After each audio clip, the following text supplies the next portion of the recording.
A long time ago, there was a king who had only one son, a young prince. This prince had three very close friends, the son of the prime minister, the son of the chief of police, and the son of the richest merchant in the capital city. The four boys were best friends and always stayed together. One day, they decided to go on an adventure to a foreign land. So, one morning, they each got on their horses and set off on their journey. They rode all morning, and by noon, they reached the edge of a huge forest. There, they tied their horses to the branches of the trees and took some rest while the horses ate grass. After a while, they got back on their horses and rode deeper into the forest.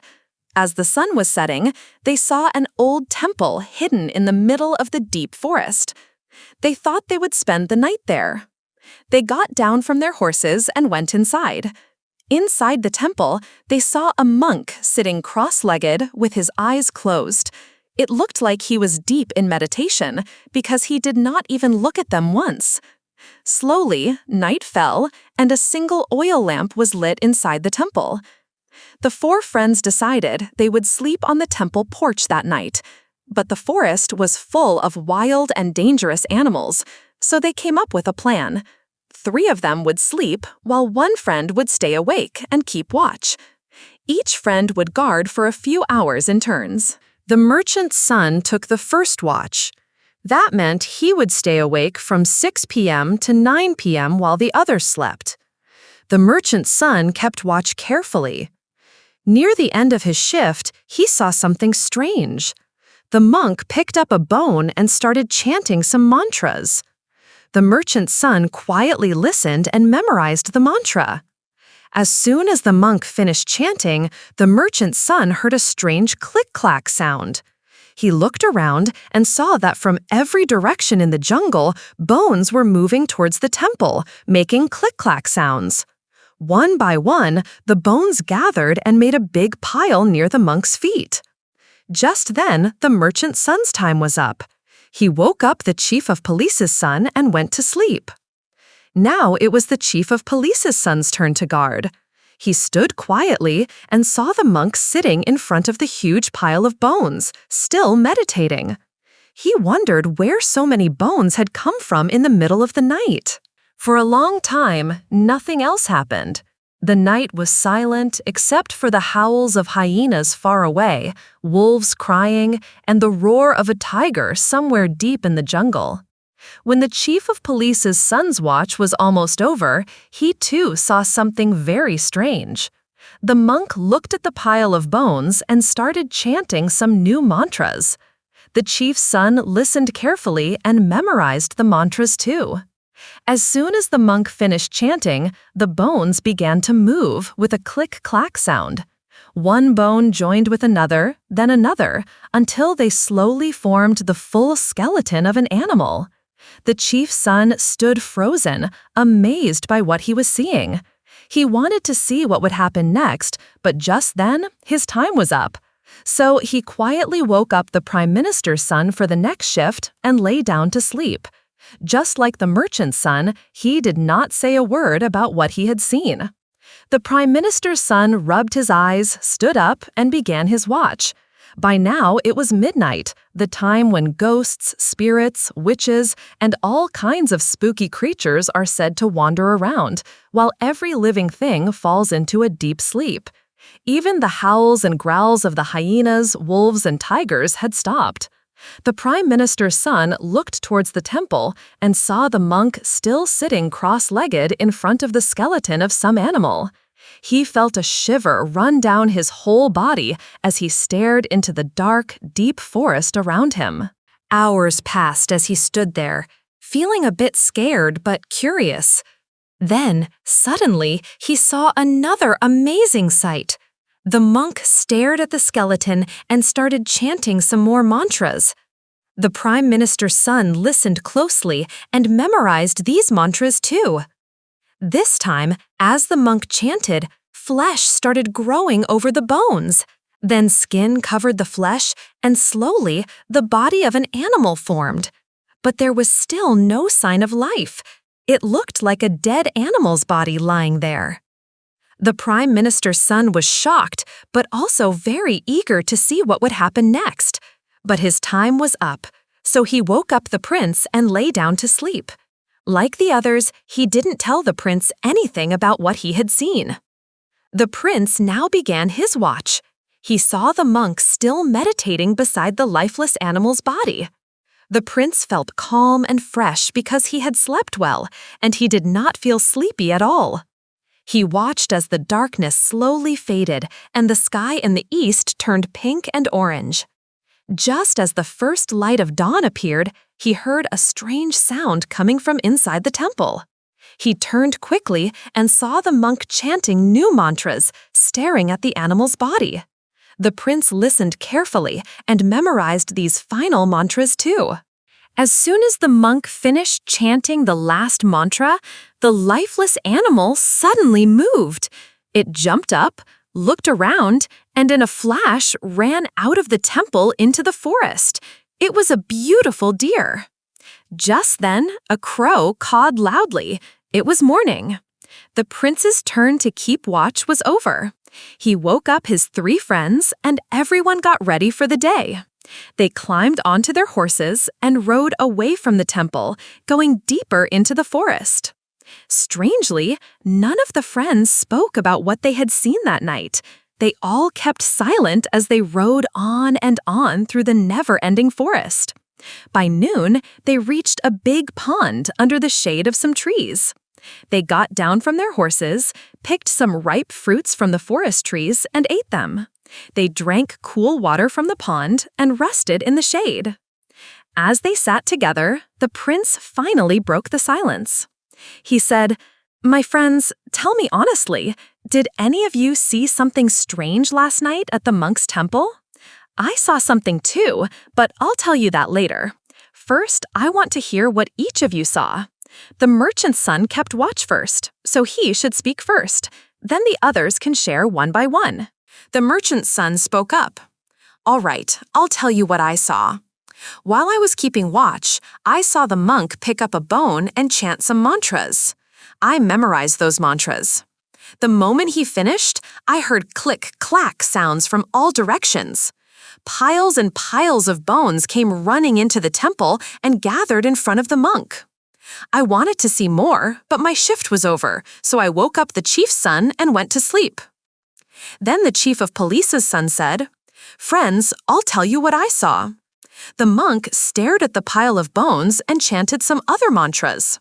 I memorized them too. As soon as he finished, the bones started moving. They joined together, bone by bone, until they formed a complete skeleton. Just then my time was up, so I woke up the Prime Minister's son and lay down to sleep." Next, the Prime Minister's son spoke. "When I came to keep watch, I saw the skeleton lying at the monk's feet. I was scared, but I stayed awake. After about 3 hours, I saw the monk look at the skeleton and chant some mantras. I memorized those too. As soon as he finished, flesh grew on the bones, then hair covered it, but the animal was still lifeless. Just then my watch was over, so I woke up the prince and went to sleep." Finally, the prince spoke. He said, "Friends, from what you saw, you can guess what I saw. The monk looked at the lifeless animal and chanted the final mantras. I memorized them too. The moment he finished, that lifeless body turned into a beautiful deer. It jumped up and ran out of the temple into the forest. Just then, a crow cawed, and my watch was over." The 4 friends were amazed when they heard each other's stories. They felt so lucky. They now had a secret magic knowledge. They were sure that if they used these mantras, they could also turn bones into living animals. But to be sure, they decided to test it once with their own eyes. Near the tree, they found a single old bone lying on the ground. The merchant's son picked it up and said the mantra he had learned. Right away, bones from all directions came running and gathered at his feet with click-clack sounds. Then the chief's son stepped forward and said his mantra. Instantly, the bones joined together and formed the skeleton of a 4-legged animal. Next, the Prime Minister's son came close, looked at the skeleton, and chanted his mantra. Flesh and fur covered the skeleton, and in no time, a huge tiger appeared. All 4 friends shivered in fear when they saw the giant tiger, but luckily it was still lifeless. Now the 3 friends were really worried. If the prince gave it life, they would all be in big danger. They begged the prince not to say his final mantra, but the prince did not listen. He said, "We have tested all your mantras. They worked. Now how will we know if my mantra works if I don't test it? Who says it will kill us? Look, there's a tall tree right here. Climb up to the top. I'll chant my mantra and climb up too. If the tiger comes alive, we'll be safe on the tree." The 3 friends tried hard to stop him, but the prince would not listen. At last, the merchant's son, the chief's son, and the prime minister's son climbed up to the top of the tall tree. The prince climbed halfway up the tree, looked at the lifeless tiger, and chanted his final mantra. As soon as he finished, he quickly climbed to the top of the tree with his friends. In the blink of an eye, the huge tiger stood up, let out a terrifying roar, and jumped onto their 4 horses. It killed all 4 horses in an instant. Then, dragging one horse's body in its jaws, the tiger disappeared deep into the jungle. Hiding behind the tree branches, the 4 friends sat like statues, frozen in fear. But luckily, for the time being, the danger was over. From the roar of the tiger, they guessed it had run at least a mile away into the jungle. After some time, the 4 friends slowly climbed down from the tree. But now they had no horses left, so they had no choice but to continue their journey on foot. They walked for hours through the thick forest. At last, they reached the edge of the jungle and stood by the seashore. There, they sat down, hoping that maybe a ship would come by. Fortunately, they didn't have to wait long. Soon, they saw a ship sailing in the distance. They started waving their hands and waving their scarves to get noticed. Finally, the captain and sailors on the ship saw them. The ship came closer and anchored near the shore. The captain agreed to take them on board, but warned them, "We don't have much food left on this ship, so I can't take you too far. I'll drop you at the first port we reach." The 4 friends agreed. After 4 or 5 days at sea, they saw tall palaces, temple spires, and towers rising near the shore. They guessed it must be a big city. So they got down there, hoping to find people and help. They walked along a wide royal road lined with big trees on both sides. The road ended at a busy market, or at least it looked like it should have been busy. There were hundreds of beautiful shops, but not a single person anywhere. There were rows of grocery shops and sweet shops with piles of sweets stacked up, but no shopkeepers. There were blacksmith shops with furnaces, hammers, anvils, everything ready, but no blacksmiths. The vegetable stalls had piles of half-dry vegetables, but no one to sell them. The wide streets were silent, no people, no cows. There were bullock carts, but no bulls. There were horse carts, but no horses. The houses on both sides had their doors and windows wide open, but not a single sign of any people living there. It felt like a dead city, but there were no dead bodies either. It seemed like everyone had either been burned or buried long ago. The more they looked around, the more shocked and frightened they felt. Walking further into the strange, silent city, they saw a huge palace, just like a royal king's palace. They walked up to the grand main gate. There were guard rooms by the gate, and weapons like shields, swords, spears, and other arms hanging on the walls, but not a single guard in sight. They entered the palace garden. No guards, no people.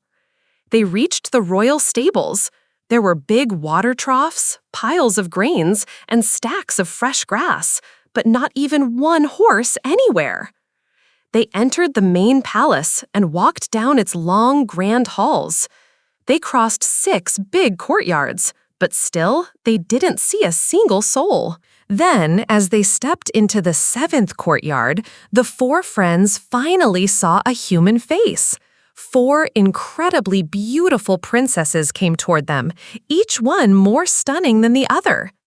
Each princess took one friend's hand. Whoever they took by the hand, they called him husband. They said, "We have waited so long for you. Today is the happiest day for us." The princesses took the 4 friends inside their royal chambers and treated them with great care and love. They served them delicious food and sweets, but strangely, there were no maids or servants anywhere. The princesses themselves served the food, poured water, and took care of everything. Right at the beginning, the princesses had told them not to ask any questions about the empty palace or the deserted city. After the meal, each princess took her new husband to her private chamber. The prince went with his princess to her room, but once inside, he saw her eyes fill with tears. Surprised, the prince asked, "Beautiful princess, why are you crying?" The princess wiped her tears and said, "I am crying because I feel very sad for you. You look like a real prince, and I believe your heart is as noble as a true prince's should be. That's why I must tell you the truth about myself and about my 3 companions who look like princesses too. I really am a princess. This palace belonged to my father, the king of this land. But those 3 who called your friends their husbands, they only look like princesses. They are actually demons. Some time ago, they came to this city and ate my father and mother. I had many brothers and sisters. They were eaten too. The king's minister, the chief of police, the guards, the servants, the maids, everyone was eaten.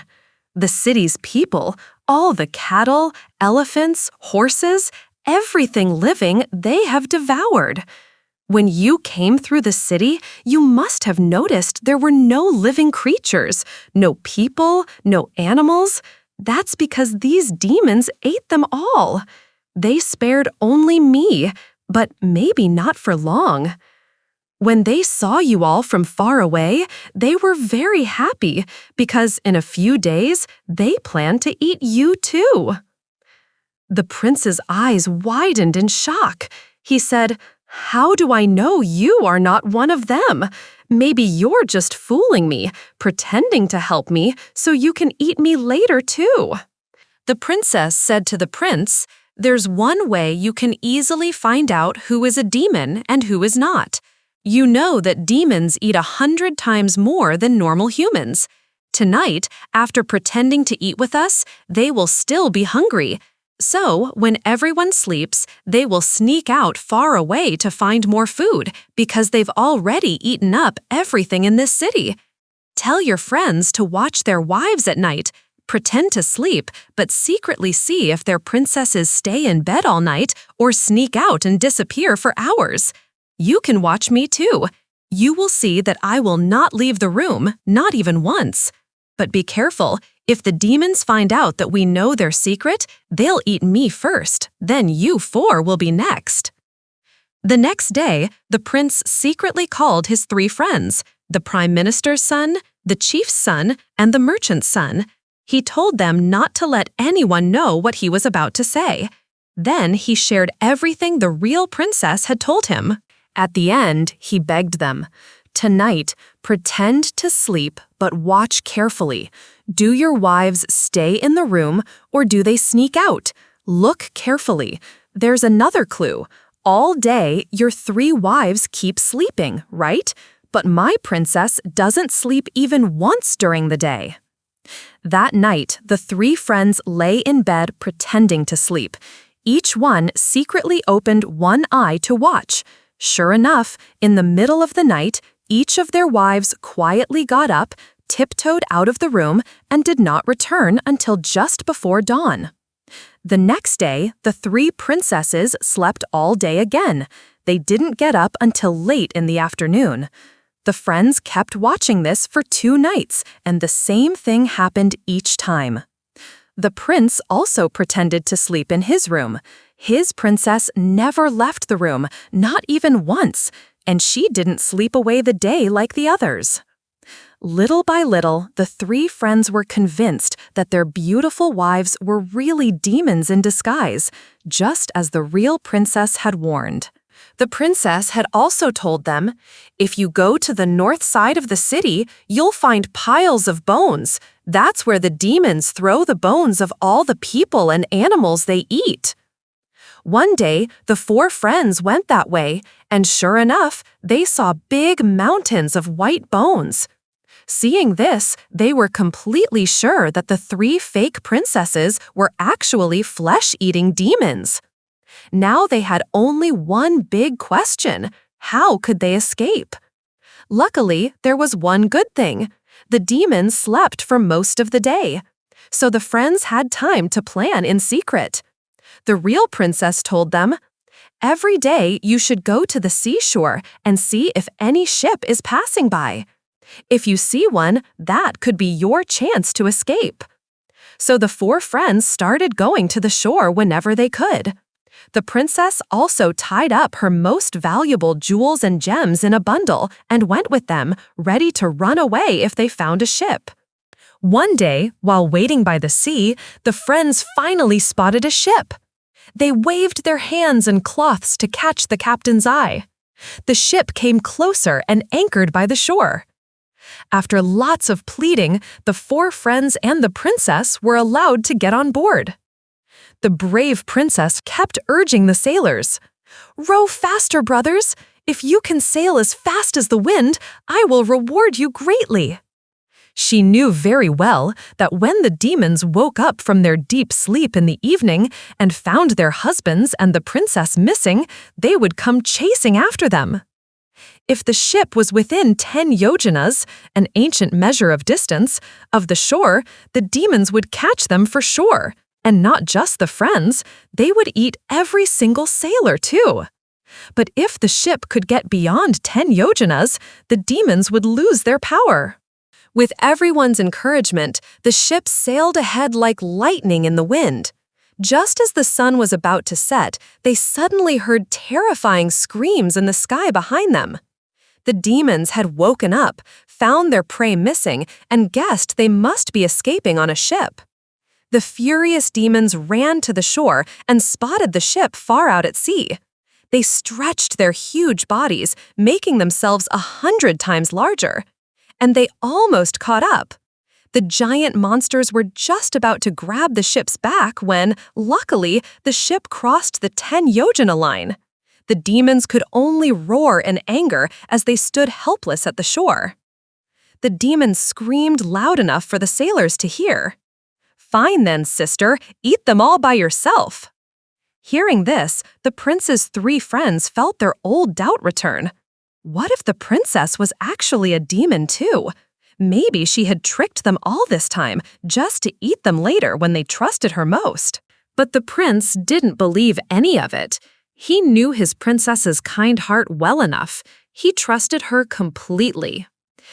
After some days, the ship's captain told them he was heading far away to search for a gold mine, so he could not take them along any longer.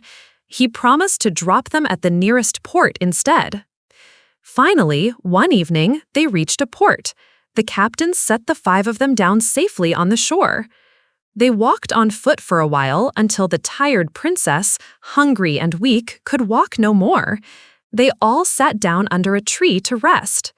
The prince asked the merchant's son to go to a nearby village and bring some sweets for the princess. The merchant's son agreed and went away, but he never came back. Why? Because deep in his heart, he still believed that the princess must be a demon too, just like the other 3. He thought, "I've escaped those monsters. I won't risk being eaten by her too."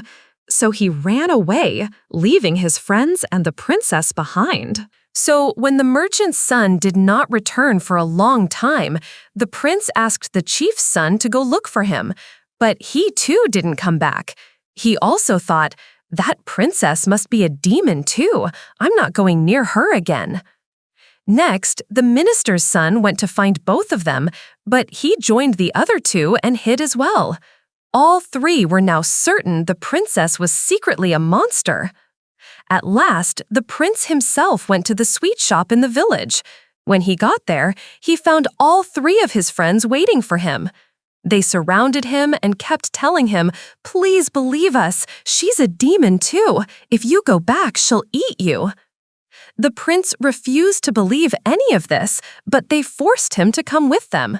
Together, they left the poor princess alone under that tree and went back to their own country. The princess was left behind, but she was not the kind of girl who would just sit and cry. She stood up, walked to the nearest town, and stayed a few days at the small house of a kind old woman. Then she decided to go to the prince's kingdom, because the prince had once told her where his capital city was. When she reached the capital, she sold a few of her precious jewels to a jeweler. With the money, she rented a beautiful house and hired some servants to help her. Then she made an unusual announcement all over the city. "I am the greatest dice player in the world. No one can defeat me in a game of dice. Anyone who wants to try, come and play. I will bet big money. If I lose, I will give the winner 1 lakh rupees. But if the player loses and cannot pay, he must stay at my house as my prisoner." Soon, word spread everywhere. One by one, the merchant's son, the chief's son, and the minister's son came to play. The princess wore a clever disguise, so none of them recognized her. Each time they played, the princess won, again and again. They lost huge amounts of money to her, but they were so greedy and proud that they kept playing. When all their money was gone, they still did not stop. At last, they had no choice. They couldn't pay their debt. So, one by one, they were forced to live in the princess's house as prisoners, just as she had planned. Finally, the prince himself came to play dice. The princess let him win the first game on purpose. The prince felt so happy and confident that he kept playing, and then started losing again and again. He too lost huge sums of money. When his debt became so big that he could never repay it, he too was trapped. When the prince lost all his money at the dice game, the princess's servants came to catch him too.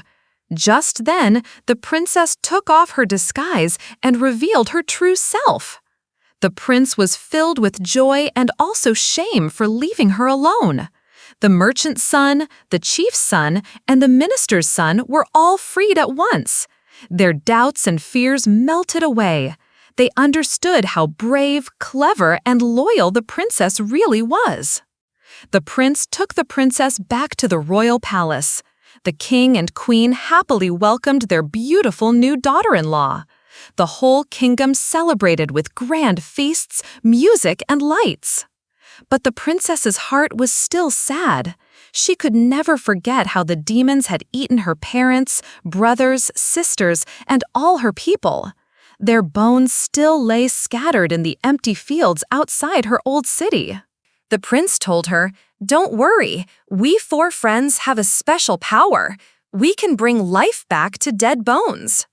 But first, they had to destroy the 3 demons. The princess wondered, maybe the holy sage who taught you how to give life can also teach you how to take life away. So the 4 friends and the princess went back deep into the forest to find the same old sage. They fell at his feet and begged, "Oh, Holy One, you taught us how to give life. Please teach us how to take life back, too." The kind sage agreed. Just then, a deer ran by. The sage sprinkled a bit of water on the deer and chanted a magic spell. The deer fell dead in an instant. Then he said another chant, and the deer jumped back up, alive again, and ran into the forest. The 4 friends memorized this secret chant to take life away. Armed with this power, the prince, the princess, and the 3 friends returned to the dead city. As soon as they came near, the 3 demons rushed out, roaring to eat them. The prince sprinkled the sacred water and chanted the deadly spell. Instantly, the demons fell down dead forever. Next, the 5 heroes gathered all the bones of the princess's parents and people.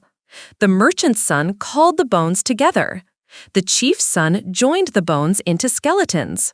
The minister's son made flesh and skin grow over them.